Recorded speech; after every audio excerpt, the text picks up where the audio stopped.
joined in heart and hope to meet again.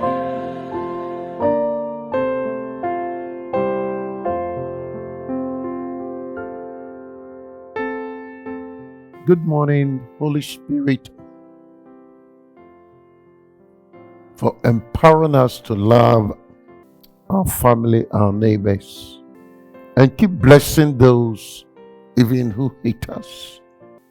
Friends, the psalm writer in Psalm numbered 127 verses 1 and 3 declares, "Unless the Lord builds the house, they labor in vain who build it. Unless the Lord guards the city, the watchman stays awake in vain. Behold, children are heritage from the Lord. The fruit of the womb is a reward." Friends, it is clear that the ones building the house in Psalm numbered 127 verse 1, the Hebrew Bonim, are tagged with the sons or children in verse 3. Hebrew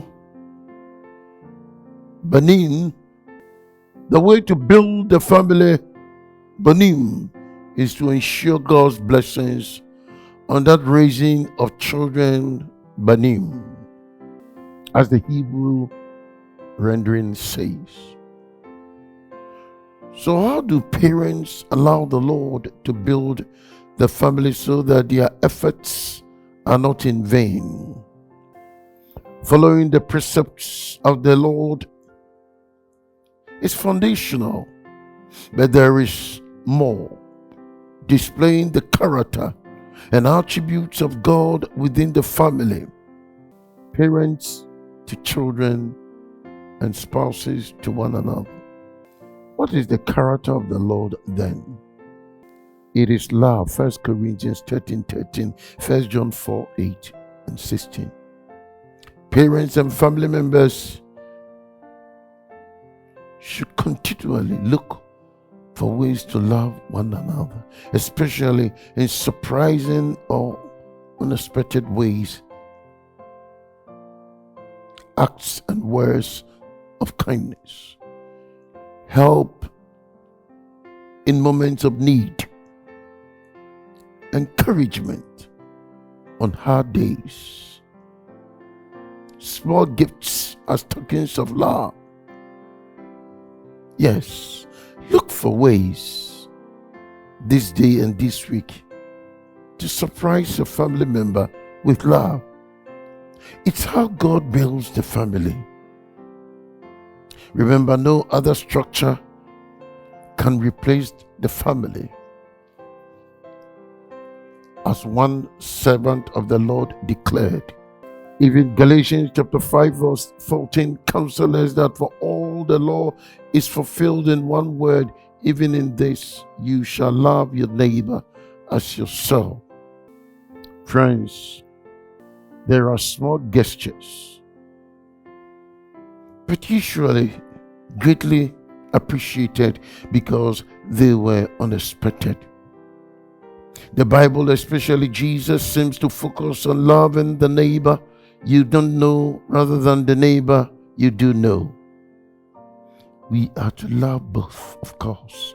But Jesus even said, if you love a neighbor who loves you, obviously, someone you know, what reward is there in that? Matthew 5:46. Therefore, it is important to know that the Good Samaritan stopped to help a complete stranger, not one or someone he knew, as Luke chapter 10 verse 30 to 37 reminds us. Think of times a stranger has loved, helped, been kind to you, and consider doing the same for another. That is what it is, and that is what it means to love others as we love ourselves. Matthew 22:39. Beloved, if my heart is right with God, if your heart is right with God, every human being is my neighbor, and every human being is your neighbor as well. May God richly bless you and have a wonderful day. Blessed be the tie that binds our hearts in Christian love, a fellowship of kindred minds is like to that above. Before our Father's throne, we pour our ardent prayers, our fears, our hopes, our aims, our wants, our comforts and our cares. We share each other.